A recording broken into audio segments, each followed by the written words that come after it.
Kelechi was greedy, so greedy that during the festival of sharing, he stole the sacred goat and ate it all alone. That night, he dreamed of meat, but when he woke, his teeth ached, his body craved grass, and he realized he was changing.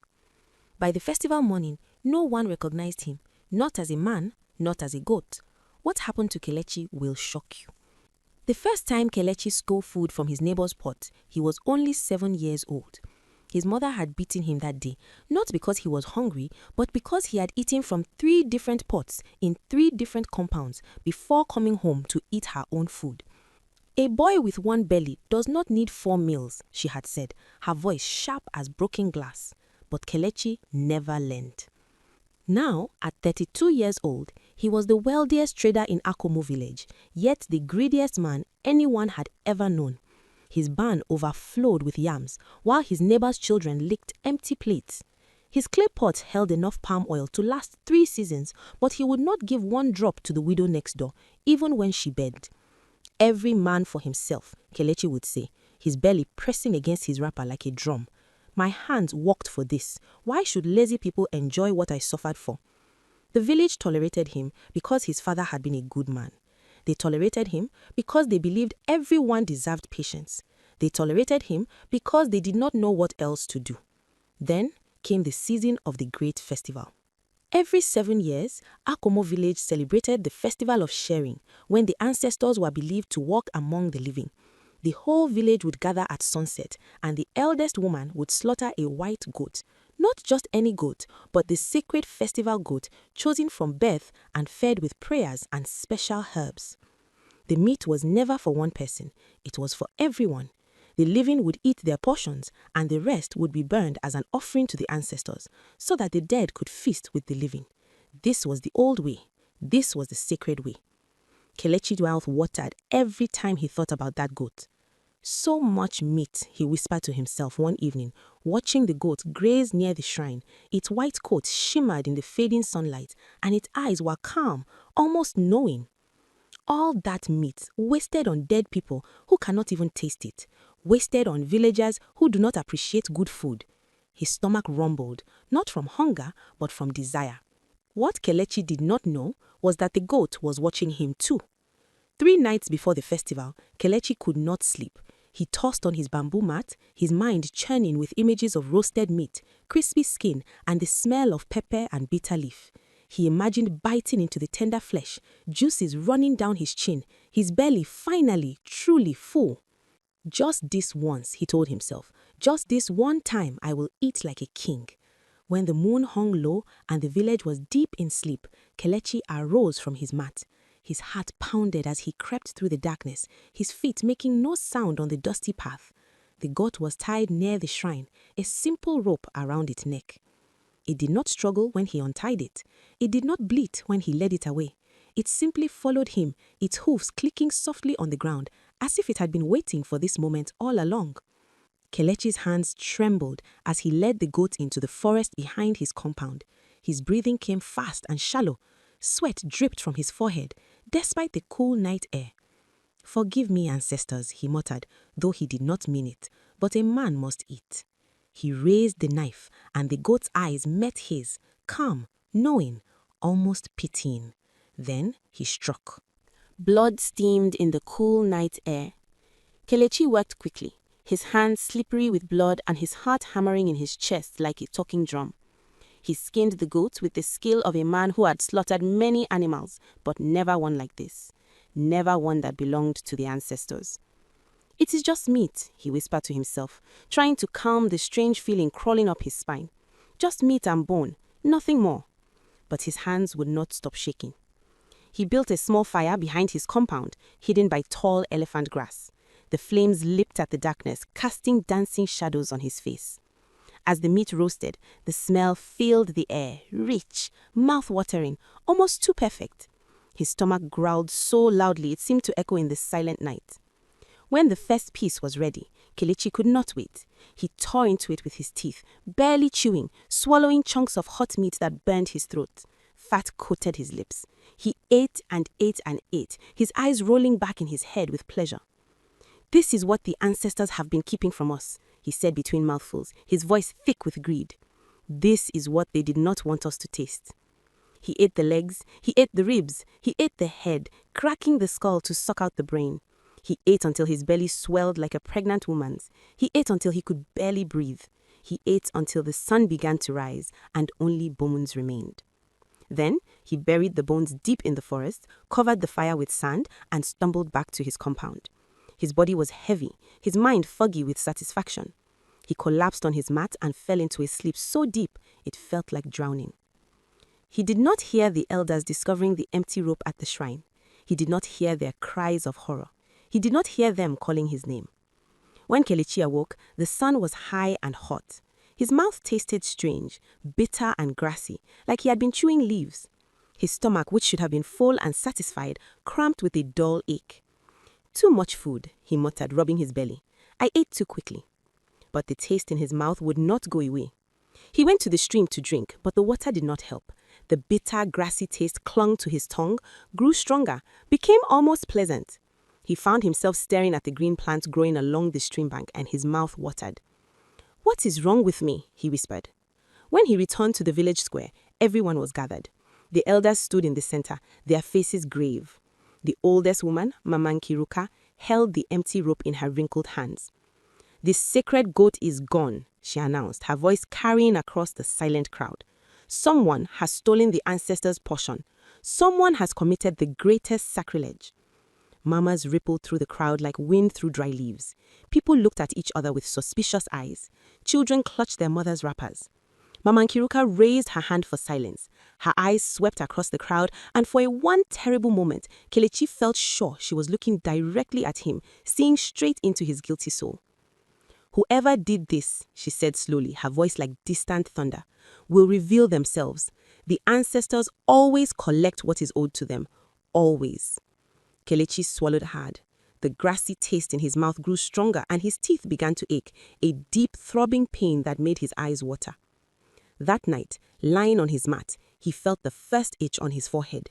When he touched the spot, it felt hard, like bone pushing through skin. Kelechi did not sleep that night. He lay on his mat, his fingers pressing against the two hard bumps on his forehead. They were small, barely noticeable, but they were there, real, growing, and they hurt, a deep, relentless ache that made his skull throb with every heartbeat. It is nothing, he told himself in the darkness. A rash, an insect bite, it will go away. But he did not believe his own words. When morning came, Kelechi looked at the food in his house, smoked fish, dried pepper, gari, leftover stew, and his stomach turned. The very smell of it made him want to vomit. His mouth watered instead for something else, something he could not name. He wandered outside, drawn by a pull he could not explain. His feet carried him toward the back of his compound, where grass grew thick and green. Without thinking, he knelt down and reached for a handful of the grass. "What am I doing?" he whispered, staring at the green blades in his palm. But his mouth was already watering. His hands were already lifting the grass toward his lips. The first bite was like lightning, sweet, fresh, satisfying in a way that made his whole body shudder with relief. He chewed, and the grassy taste that had haunted him for 2 days finally made sense. This was what he needed. This was what his body craved. He ate until his belly was full, until the grass around him was torn and scattered. When he finally stopped, breathing heavily, he looked down at his hands and saw they were trembling. "No," he said aloud. "No, no, no." But his body had already begun to change, and there was no stopping it now. Over the next 3 days, Kelechi's world fell apart. His teeth grew longer, harder, pushing against his lips until they bled. His gums ached constantly, and he found himself grinding his teeth against anything hard, wood, stone, his own knuckles. The bumps on his forehead grew larger, breaking through his skin, curving upward like horns, he whispered, staring at his reflection in a bowl of water. He tried to cover them with a cloth wrapped around his head, but they kept growing. Soon, they pushed through the cloth itself. His eyes, once round and human, began to change shape. They stretched wider at the sides, and light, especially sunlight, became painful. He found himself squinting even in the shade, seeking darkness, seeking shelter. And the hunger, oh, the hunger. He could no longer eat human food. The sight of cooked meat made him sick. He craved grass, leaves, bark from trees. He would wake in the middle of the night and find himself on his hands and knees in his compound, tearing at grass with teeth that no longer felt like his own. People began to notice. "Have you seen Kelechi?" asked the woman at the market. "He looks strange." "Strange how?" another replied. "His eyes, his teeth, and he walks differently now, like his legs do not bend the right way." The children were the cruelest. They would follow him through the village, pointing and laughing. "Kelechi walks like a goat. Kelechi eats like a goat. Maybe Kelechi is a goat." He tried to chase them away, but his legs felt wrong, stiff at the knees, and his voice came out strangled, almost like a bleat. On the 5th day, Kelechi went to see the village herbalist, an ancient man named Dibia Okuro, who lived at the edge of the forest. "Help me," he begged, falling to his knees. The horns on his head were now as long as his fingers, curving back from his forehead. "Something is wrong with me. I am changing." Dibia Okoro stared at him for a long moment, his old eyes seeing things Kelechi could not hide. Then he shook his head slowly. "You came too late," the old man said. "The change is already too far along." "What change? What is happening to me?" The herbalist pointed at Kelechi's head, at his teeth, at his strangely bent legs. "You are becoming what you consumed," he said simply. "Tell me, Kelechi, what did you eat that you should not have eaten?" Kelechi's mouth got dry, his heart hammered in his chest. I do not know what you mean," he lied. Dibia Okoro's expression did not change. "Then I cannot help you. Only truth can break this curse. But you, Kelechi, have never been a man who speaks truth." Kelechi stumbled out of the herbalist's hut, his mind spinning, his body betraying him with every step. The sun burned his eyes, his legs bent at the wrong angles, and deep in his chest, where his human heart should beat, he felt something else, something animal, something wild, something that wanted to run to the nearest patch of grass and eat until the world made sense. Tomorrow was the 7th day. Tomorrow was the festival of sharing, and tomorrow Kelechi knew something terrible was going to happen. If you are glued to this story, wondering what happens next, hit that subscribe button right now. You don't want to miss how this ends. The morning of the festival of sharing arrived with a sky so clear it looked like polished blue stone. Kelechi had not slept. He sat in the corner of his compound, his back pressed against the mud wall, his knees drawn to his chest. His legs no longer bent like human legs. The joints had reversed, bending backward like a goat's. His fingers had grown thick and hard, the nails darkening into something that looked almost like hooves. The horns on his head were now as long as his forearms, curving back in smooth, terrible arcs. He had given up trying to hide them. What was the point? Everyone knew, everyone whispered, everyone stared. "Maybe it will stop," he whispered to himself, but his voice came out wrong, half human, half bleat. Maybe after today it will stop. But he knew it would not stop. From the village square, he could hear the drums beginning. Boom, boom, boom. The festival was starting. He could hear voices singing, feet dancing, the sound of celebration. They had found another goat, not a sacred one, but a goat nonetheless, and the festival would go on. Kelechi's stomach cramped with hunger. Not for festival food, not for roasted meat or pounded yam. He was hungry for grass, for leaves, for the bark of young trees. He tried to stand, but his legs, those strange bent legs, would not support him properly. He fell forward onto his hands, and for the first time, it felt natural. It felt right to walk on all fours. "No," he gasped, forcing himself upright. "I am still a man. I am still Kelechi. I am still..." The pain hit him like a hammer. It started in his spine, a cracking, tearing sensation that dropped him to the ground. He screamed, but the sound came out as a high-pitched bleat that echoed across his compound. His back arched impossibly, bones rearranging themselves with wet, horrible sounds. His skin began to itch everywhere at once. He clawed at his arms and saw white hair pushing through, short at first, then longer, spreading like fire across his body. "Help!" he tried to shout. "Somebody help me!" But no one came. The villagers were at the festival. They were dancing and singing and celebrating. They were sharing food and honoring the ancestors. They were doing what Kelechi had refused to do. And he was alone. His face began to stretch. His nose and mouth pushed forward, bones grinding and reshaping into a muzzle. His teeth, those long grinding teeth, pushed further from his gums. His eyes moved to the sides of his head, and suddenly he could see behind him. The world stretched wide and strange. He tried to crawl toward the village, toward help, toward anything human. But his arms, no, his front legs buckled, and he fell onto his side in the dust. The transformation was complete. Where Kelechi the man had been, there now stood a goat. Not a full goat, not quite. His eyes still held a flicker of human awareness. His bleats still tried to form words. But his body was that of a goat, white-coated, horned, with hooves where hands and feet had been. He tried to stand, and this time his 4 legs worked perfectly. He stood in his compound, a goat with a man's cursed soul, and he knew with absolute certainty that this was forever. From the village square, he heard Mama Kiroka's voice rise above the drums. Let us thank the ancestors for their mercy. Let us share this meal together as we have always done, as we will always do. The celebration continued without him. Kelechi the goat bleated once, a sound of pure anguish, and stumbled toward the village square. He appeared at the edge of the square just as the feast was beginning. The villagers fell silent one by one as they saw him, a white goat stumbling on uncertain legs with human eyes that held tears. Children pointed, women gasped, men stood up from their mats, their hands tightening around their cups. Mama Nkiruka stepped forward, her face unreadable. She walked slowly toward the goat, and the crowd parted to let her pass. She stopped a few feet away and looked down at the creature with ancient, knowing eyes.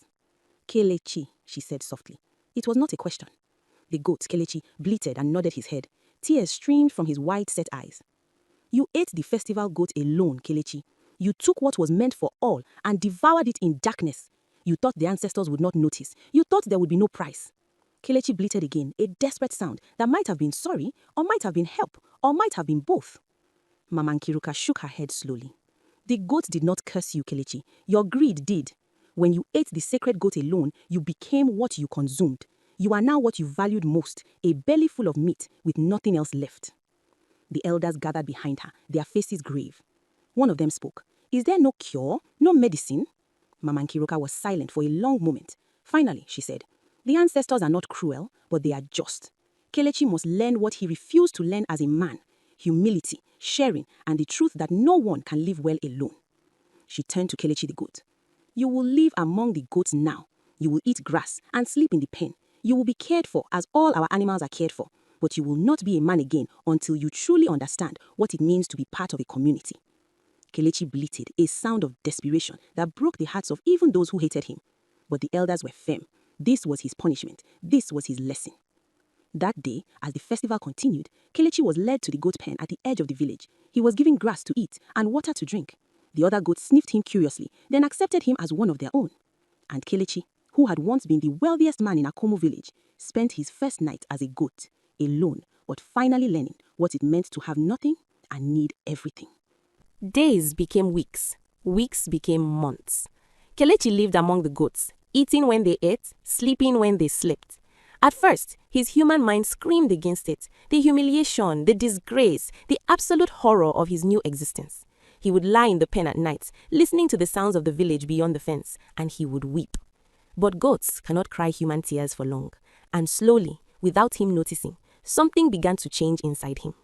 He learned the rhythm of the goat pen. He learned which goats were gentle and which were bullies. He learned to share the feeding trough, to wait his turn, to not push the smaller goats aside. When he did push them aside out of old habits, the lead ram would butt him hard, and Kelechi would stumble back, humbled. Share, the pen seemed to say. There is enough for everyone if you share. The children still came to stare at him sometimes, but their laughter had changed. Now they brought him special treats, sweet potato peels, fresh banana leaves, and they would talk to him as if he could understand. Mama says you are learning a lesson, a little girl named Adaize told him one afternoon, pushing a handful of grass through the fence. She says maybe one day you will be human again. Would you like that, Kelechi goat? Kelechi bleated softly and took the grass from her hand, chewing slowly. He did not push. He did not grab. He simply accepted what was offered. The little girl smiled. You are kinder now than you were before, she said, and skipped away. Those words stayed with him, echoing in the part of his mind that was still human. The rains came and went. The dry season arrived, harsh and unforgiving. During those hard months, food became scarce, even for the humans, and the goats' portions grew smaller. One evening, the boy who brought the goats their food arrived with only half a bucket of grain. The goats crowded around him, bleating desperately, pushing and shoving. In the chaos, the bucket tipped, and grain spilled into the dust. The goats descended on it like a storm. Kelechi's old instincts roared to life. Grab it all, eat it all, take it before others do. His legs moved without thought, pushing him into the center of the frenzy. But then he saw her. A young female goat, thin and weak from nursing her kid, stood at the edge of the crowd. She was too timid to fight for her share, and the others pushed her back every time she tried. Her kid bleated behind her, hungry and small. Kelechi stopped. He stood in the middle of the feeding frenzy, grain all around him, and he remembered something. He remembered a widow who had come to his door years ago, begging for palm oil for her sick child. He had turned her away. He remembered how her eyes looked, exactly like this mother goat's eyes, desperate, defeated, hungry. Without understanding why, Kelechi stepped back from the grain. He walked to where the mother goat stood and bleated softly to her. Then he lowered his head and used his horns to push some of the scattered grain toward her. The mother goat looked at him with surprised eyes, then quickly ate. Her kid joined her, and together they filled their bellies with the grain Kelechi had given up. When they were done, there was nothing left for him. His stomach was empty. He would go to sleep hungry. But for the first time in months, perhaps for the first time in his entire life, Kelechi felt something strange and warm spreading through his chest. He felt good. And that night, while he slept hungry in the goat's pen, he dreamt he was human again. The next morning, Mama Nkiruko came to the goat's pen. She was old now, walking with a stick, but her eyes were still sharp. She stood at the fence and looked at Kelechi for a long time. "The boy told me what you did yesterday," she said quietly. "He said you gave up your food for the mother goat and her kid." Kelechi bleated softly, lowering his head. "You are learning," Mama Nkiruko continued. "Slowly, yes, but you are learning." She paused and then added, "The question is, have you learned enough?" She reached through the fence and placed her wrinkled hand on Kelechi's head, between his horns. Her touch was warm, almost hot, and Kelechi felt something stir deep inside him, something that had been sleeping for a very long time. "Kelechi," she said, her voice like a prayer, "do you understand now? Do you understand that a full belly means nothing if your heart is empty? Do you understand that what we give is more valuable than what we take?" Kelechi wanted to speak, to tell her yes, he understood. He understood that all his wealth, all his possessions, all his greed had brought him nothing but loneliness. He understood that the villagers, even in their poverty, were richer than he had ever been because they had each other. He understood that sharing was not losing, it was multiplying. But he was a goat, and goats cannot speak human words. So he did only one thing he could. He pressed his head against her hand and bleated, a sound that was somehow both animal and human, both regret and hope. Mama Nkiruko smiled, her eyes wet with tears. "Then it is time," she whispered. She began to chant. Old words, ancient words, words that existed before the village, before the farms, before the first human ever looked at a goat and saw something other than food. The transformation happened slowly this time. It was not violent like before, not painful or terrible. It was gentle, like waking from a long sleep.